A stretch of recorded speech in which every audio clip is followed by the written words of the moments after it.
All right, so just in case everybody didn't have enough of OU football, me and Steve were like, let's do another. We're going to do a pod just if we won. And I text Steve and I said, I have so much to talk about, and I am so pissed off. So I'm like, we're going to do one no matter what. So Steve's in New Mexico, so that tells you how dedicated we are to our fan base. We're giving you a scorched earth pod right now because a lot of stuff on our mind. So, Steve, I'm going to let me kind of wind down. I'll let you get started. Man, started off really, really good for us. It was a mirage, Jeremy. I mean, that the first two series, like, man, this is easy. Chunk plays, play. My working theory is that Arbuckle wrote the first 10 plays for us. And that's why those actually looked good. And then after that, Joe John took the wheels back, took the steering, took the, God, I can't even talk, took the freaking steering wheel back and promptly drove the Sooner schooner off into the ditch, flipped it 4 times, and here we are. And the whole thing turns around on. Now I'll get to some different thoughts I have, but I think we'd all agree the 2 biggest plays were the 2 fourth downs that we didn't get in the first half. Great play on the fake punt. That's the most productive Woody Washington's been all year, catching that, running for 25 yards. Elzinga continues to have a good passer rating, so good for him. Better than his 11-yard punt he pulled out later. But, once you go for it on that 4th down, you're going to try to go score a touchdown right there. And yes, I understand people said we should have kicked that one. I was okay with going for that, but why are we running the old sprint draw counter to try to get 1 yard? We were kicking their butt up front. We were more physical than them early. We were doing all that. And then we decide, we're going to try to trick them on 4th and 1. And it makes no sense. Then we decide, you know what this game needs? Sam Franklin. And we try to throw it to God freaking Sam Franklin for 2 straight plays, who has hands after he must have stared at Medusa for an hour and a half before the game because he had hands of absolute freaking stone. And so, then later on, we're driving again, didn't even agree with going for that 4th down. But again, come out and oh my God, they're 5 wide with a running quarterback. I wonder what we're going to do. Let's motion a guy so the quarterback can run into him before he even gets to the line of scrimmage. And, those 2 plays right there were just microcosms of the stupidity of a game that we dominated. It was only up 14-0. And then we go in up 14-7. And I've listened to Joey Galloway talk about how great we looked and we were dominating the game and don't worry about it. That idiot knew. He knew what was coming. We all knew what was coming. We held around. We let them hang around. Stupid play calls come. Bad decisions come. And, guys, there's no sunshine to pump about this game. And if you want to tell me, BV didn't care about winning or losing it, bull freaking crap. You play to win. If they're keeping score, you try to win. It's just absolutely unacceptable to go lose that football game. Absolutely. Everyone knows in all sports, the old, you go for the win at the road, you go for the tie at home. If you're the more talented team, you want to extend that game. We're the more talented team. Yeah. And we decide to go for 2 and don't even put Michael Hawkins in motion right there. We don't even block the defensive end. The defensive end is completely unblocked. That wasn't even a blitz. That's just the defensive end comes straight up and blows that play up. But anyway, there's my first of many rants. I'll hand it back to you, Jerry. Joe John's key card should not work tomorrow. No. I don't care what you say. I don't care what you do. I think there is an undoubt. Like you said, I don't even know how to talk. I'm so pissed off. I don't know where to start. But there is no doubt that this guy is 1 foot out the door. I mean, you can't watch our tight end recruiting in the portal and say that he's involved. How do we, and I'm going to take shots at 2 people I've taken shots at a lot. Obviously, we all know Joe John's terrible at his job, at all aspects of his job. There are times I would tell you the best thing he was as a play caller. I thought he was a below average play caller, like a 4 out of 10. But as a tight ends coach, he's a 1 or a 2 out of 10. And, Davion Mitchell was supposed to be a the number one recruit in the country. I know he reclassified all that stuff. And after 20 more practices, 15 more practices, he still can't get on the field against Navy. He can't get on the field against Navy. And then if you're DeMarco, how do you decide, number one, to put Sam Franklin in before you give the ball to Xavier Robinson? And then you decide that Xavier Robinson, what does he have? 7 carries today? Something like that. And props, Sawchuk looked good early, and that was fine. Yeah. But how do you have a game plan to get him that few snaps? It just baffles the mind, Jeremy. It just absolutely does. And I will forever in not our friend group. Our friend group was, because I said, I don't think BV cares if he wins or loses. He just want to get young guys in there. But that's obviously not true, because Jake Roberts is on the field the whole game. Ethan Downs is on the field. Trace Ford's on the field. If you're worried about next year, then don't play those guys. I think my whole deal with this whole season is it's not just our losses, it's the way we lose. And so when I look at it, and I've said all along next year, 8-4 probably saves his job depending on how they lose. But the way we lose, there is no damn way that he can survive because we lose just ungodly ways. Well, Jeremy, just the lack of discipline, okay? And don't get me wrong, we end up getting off the field there. But after we get the ball back, we're down 7, we punt. First down, we defend that pretty well. Thought Jaden Jackson had a good day. If I'm going to pump in the sunshine, thought once again he's really good. But that check may have just bounced some more, because this is a guy that I know people are going to come and try to get him the heck out of this dumpster fire. But thought he was really good. But then on second down, when the ball is snapped, R. Mason Thomas is facing the Navy sideline with his butt really more to the center, and they get 6-7 yards right up the middle from where R. Mason was an extra blocker for those guys. And how do we not get those calls in? How do we not? It makes no sense. How do we give up a 94-yard touchdown run to a Caucasian quarterback right up the middle? Okay, longest run in Navy history. Okay, and they play a lot of crappy football teams in the American. The longest run in Navy history is against the Oklahoma Sooners. Okay, if Horvath could throw the ball like the punter from Bowling Green, or even our punter, we give up 35 points today, because there were wide open people on bust. I'm not impressed, Zach Alley. I'm not. I give you an absolute freaking F for that game.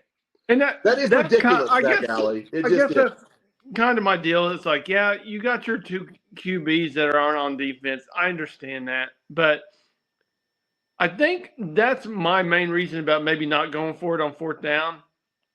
I understand why you do it. I'm not hating on those calls.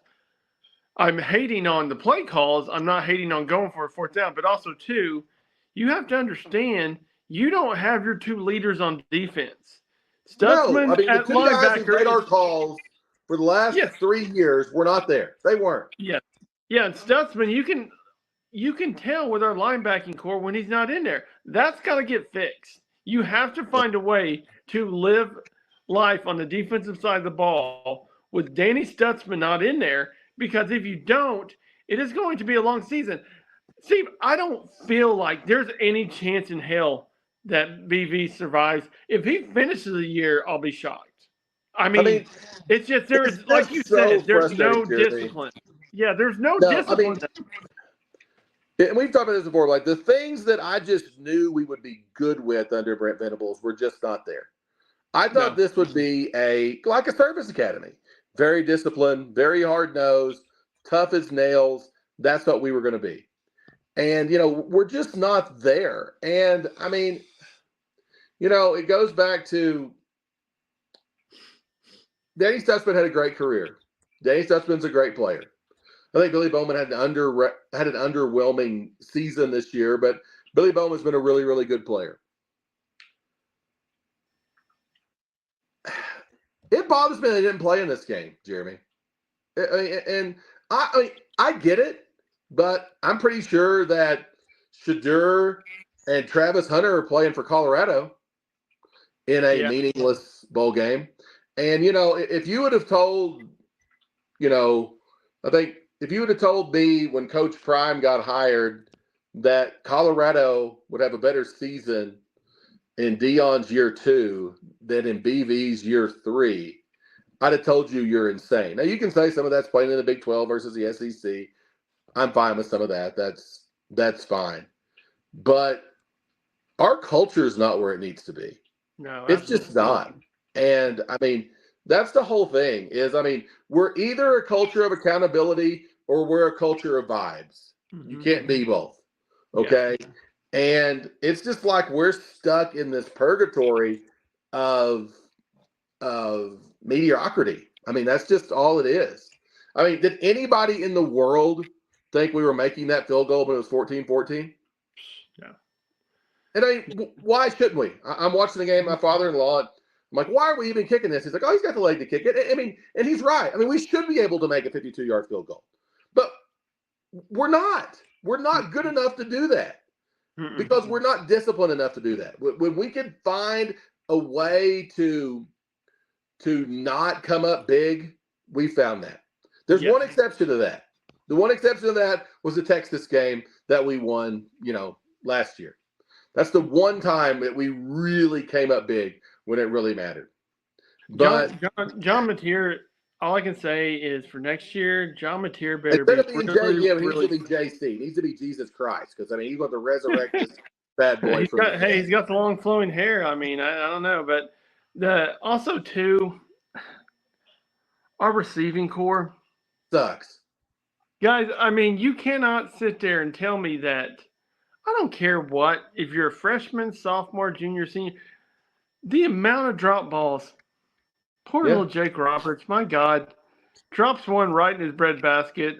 Reagan's drops one that is, I mean, obviously underthrown. But let me pinpoint something that I noticed during the game.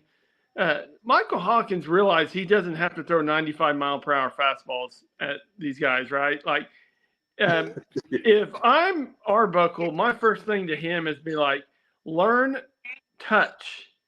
Yeah. Because you are trying to throw the ball as hard as you possibly can every freaking pass. Now, that first one to Franklin, I thought he kind of spiked it to him a little bit. The second one should have been caught. But that said, there was a couple passes I looked at Hawkins, and I'm just like, put some loft into it. You do not have to throw the ball. Everybody knows you've got a good arm. So he tries to throw it through the receiver instead of to the receiver. He is. And no deep balls, too. If you watch his deep balls, that last drive he threw one, airmailed one in the end zone. I don't know if that was a throwaway or just what, but he had an open receiver. But talk about getting open. I mean, don't get me wrong. I know Raggins is supposed to be fast. But, and he did get, we did try to throw the ball deep more than we did earlier in the year. But I don't see that just running away from people's speed that we're supposed to see on that. I don't know what it is, but, you heard the same thing with Brendan Thompson, being able to run away from people, and never really saw it. Didn't really see it there from Reagan's either. Kearney, who I've always been pretty high on, had a big drop. I mean, and here's the deal. I mean, we're banking on Deion Burks and Jaden Gibson bailing us out. We are. And, I mean, that's a very risky thing for that. I mean, could that work out? 100%. It could. Okay. Well, this goes back to also, who gives a crap where we get these guys from? No, who gives a rip? I mean, Javonte Gibson, the guy put up big numbers. He's 6'4". Okay, I'll say a positive. I think Carry On, God, the freaking announcers got me screwed up on his name too. Yeah. Carry On, as they were saying. I mean, I think of Yvonne Calderon that used to be a baseball player for the Chicago White Sox. But I mean, it could have been Yvonne Pudge Rodriguez. It wouldn't have really mattered. But I do think Carry On had a pretty solid day. Another bigger receiver who he's not a speedster or anything, but thought he had a pretty solid day. And like I said, again, I think Hawkins played well enough for us to win. I do. He did. I just think, Joe John is an absolute menace. and hopefully the New Year's resolution at the Switzer Center is to be Joe John free. Instead of gluten free, we need to be Joe John free, and just do something with that. Because I mean, guys, this is, and now I don't want, and this is the closest I'll get to pumping sunshine. We haven't had back-to-back losing seasons. We haven't. We were 10-3 last year. This was my rant from the last time. If we just would have, done what we needed to do and won that bowl game too, I think we'd been a little more momentum. But this is a losing season. It is. Mm-hmm. We kept the bowl streak alive, but you lost to freaking Navy, who got beat by Rice. Mm-hmm. I don't give a rat's ASS how many scholarship players were gone here, whatever. We had 11 on each side. We should have been able to go win the stinking football game. Our offensive line was not good. Not good enough. It's not. Mm-hmm. Fabechi Wiwu is not good at his job. He is not. We have ripped the right tackle, whether it be Spencer Brown, Tarquin, whoever that may be. But to me, that whole right side is going to have to be rebuilt. And that left side's got to get better too. I mean, when we, and maybe Joe John calls some of those stupid fourth down plays because our offensive line wasn't blowing people off the ball. But when we can't blow a team off the ball who can't give athletic scholarships, there's a problem up front. I have been pro keep Bill Beatonbow. I am. But to me, all of our chips have to be pushed in going to this next year. They just do. I mean, we're all in. Whether and it makes no sense. And this is the message to all Center fans out there. Sitting around pissing and moaning that BV ain't it doesn't help anybody. Okay? Did today suck? Yes. Has 2 of the last 3 years sucked? Yes. Even the good year was a disappointment? Yes. Because I think that team was good enough to be in a playoff. But he's going to be our coach next year. That's not going to change. The best thing we can do is rally around him, rally around Mateer, rally around Arbuckle, and let's try to help this team go be better. Because we know as Sooner fans, this is not acceptable in any way, shape, or form. 6 and 7 is not acceptable. We spent too much money on this roster. We spent too much money on this coaching staff. That is, our return investment was terrible. But we're in it for another year. And this whole game was a microcosm of our season. Yep. I mean, offense put defense in bad situations. And this is why and defense can't make the big play when they have to. No, and this is why I said I don't think he can survive next year, is because the decisions that he makes. I mean, he's been a head coach for 3 years. Like, I love Brent Venables and I want him to be here, but I just don't think it's going to work. And like I said many times before, if we change coaches, it's going to be a complete rebuild. But guys, unless it changes a whole lot, it's going to be a complete rebuild. You cannot put the same product over and over again. The definition of insanity is doing the same thing over and over again and expecting different results. There's not going to be different results. Like, unless Mateer is all holy and then Baker Mayfield clone, which he has qualities of being that way, and Arbuckle has some good schemes, and I'm pulling for it. I want it to work, but they're going to have to hit. They're going to have to stay healthy. The offensive line, some of these young guys are going to have to play next year on the offensive line. Well, Jeremy, it's like the deal of like, we're the schoolyard bully who has never beat anybody up. Yeah. We don't have that edge and that grit and toughness to us. I mean, that's not who we are. That's not who Brent Venables was.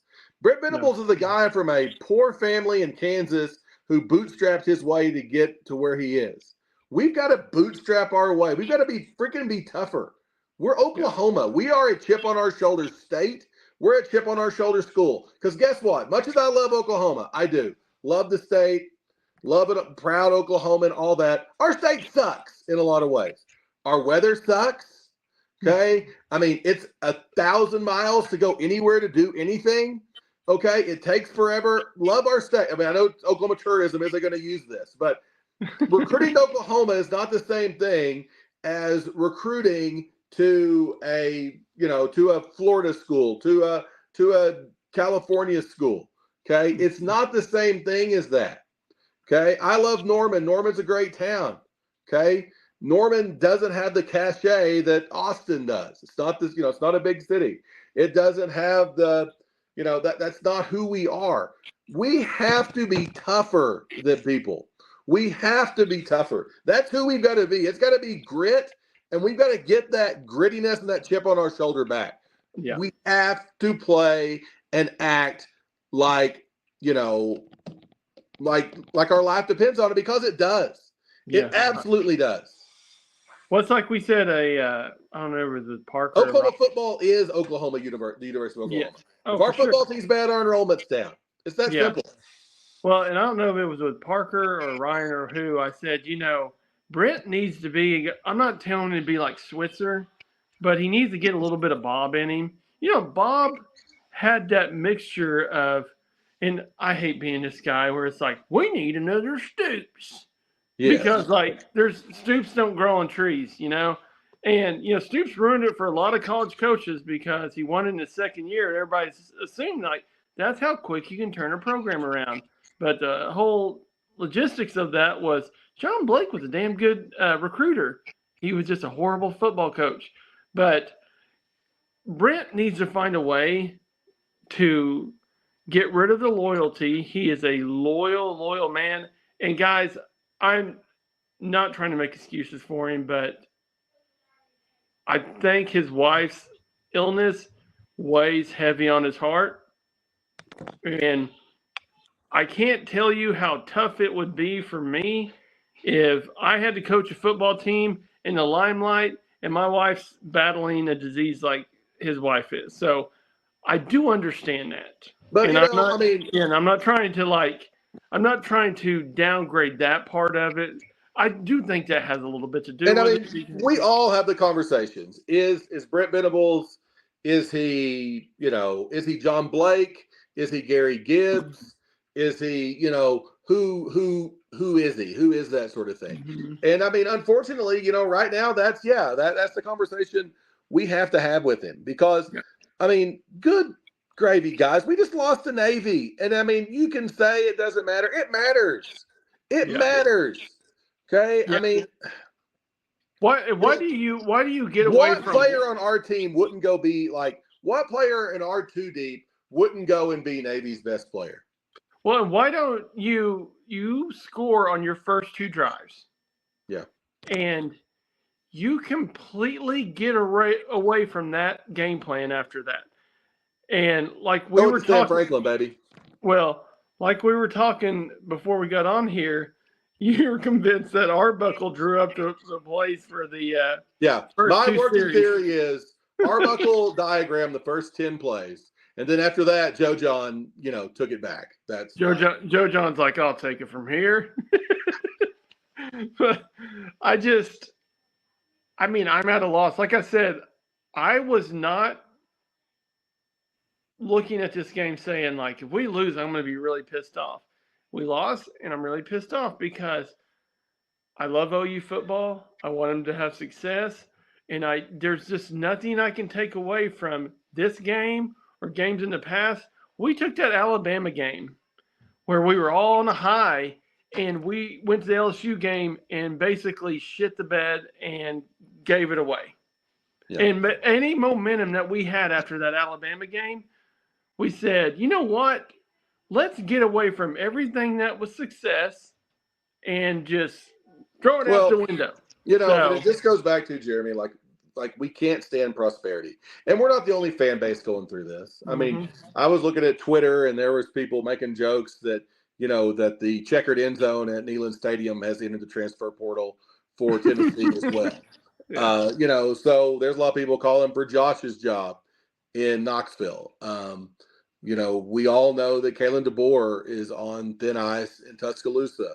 We get that. What will Missouri and Ole Miss look like after, another portal run, because that's I mean, as we know, portal kids are spinning the roulette wheel, and sometimes it comes up red, sometimes it comes up black, and so we don't know which way that will lean. And I mean, are we in worse position right now than we were 24 hours ago? Yeah, but it's not a measurable difference. It's not. But this is just another thing of you are what your record says you are, and you are what product you have put out there.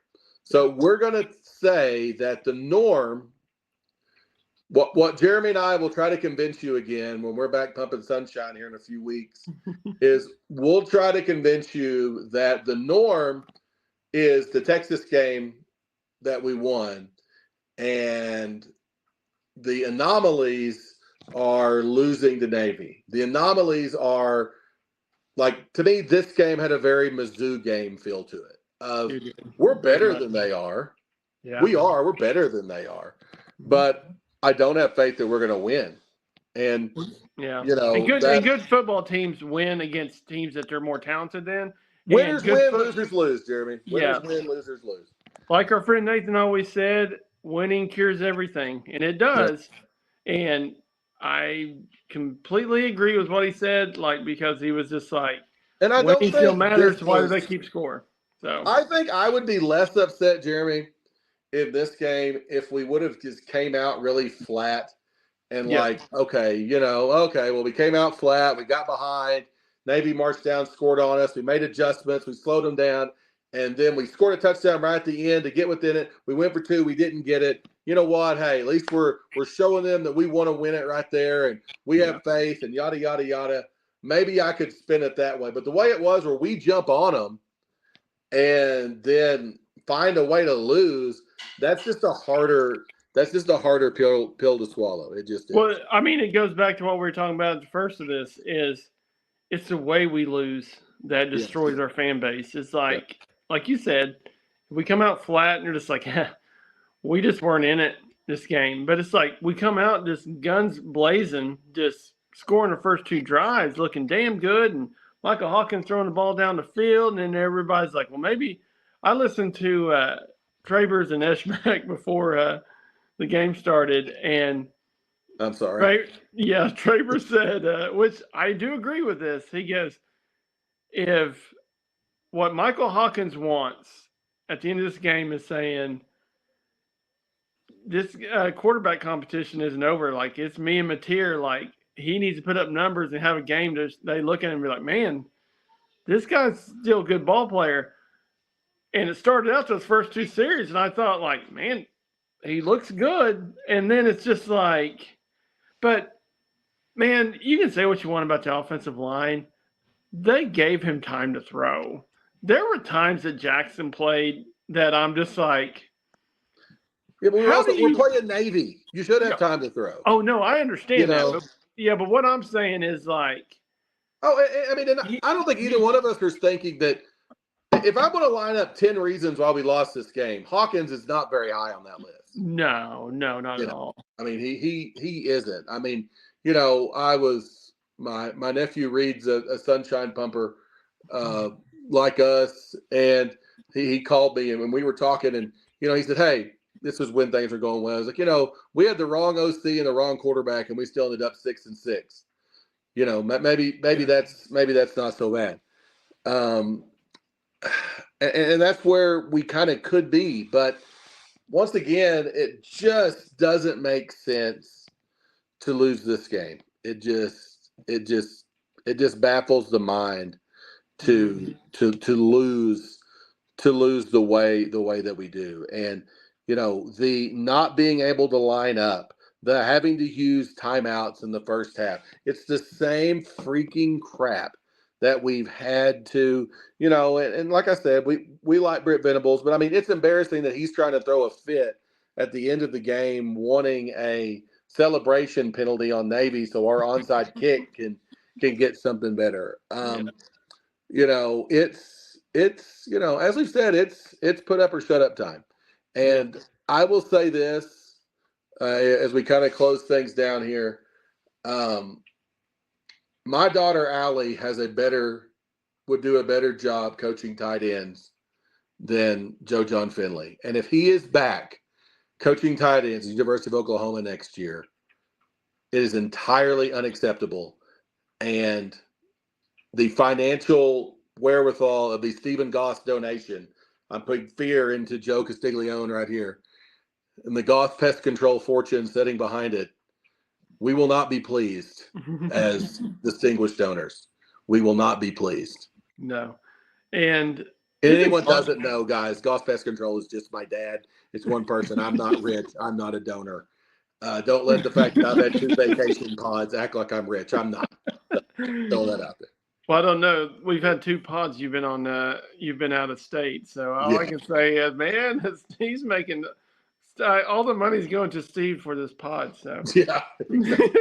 No. Well, one thing I will say, isn't college football funny? Because I look at when Tennessee beat us earlier this year, I had all these people messaging me saying, I hope OU stays away from Heupel. That's our guy.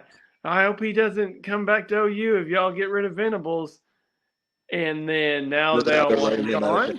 And then you look at Ryan Day. He gets beat by Michigan. Will Howard goes out and plays a game of his life against Tennessee. And they're like, man, Ohio State can win a national championship. Now all shut down. This is college football. It is just, it is a week-to-week game, week-to-week league. It could change your mindset. We as fan bases, we want to fire people. That's the way to fix things. Only thing I can say to maybe make us feel better is I feel good about Arbuckle. Hey, here's a fun game just before we get off here. If we got rid of Venables, who do we go after? Well, obviously, Kenny Dillingham, because we had one good season at Arizona State. And it's the exact same job as coaching at Oklahoma.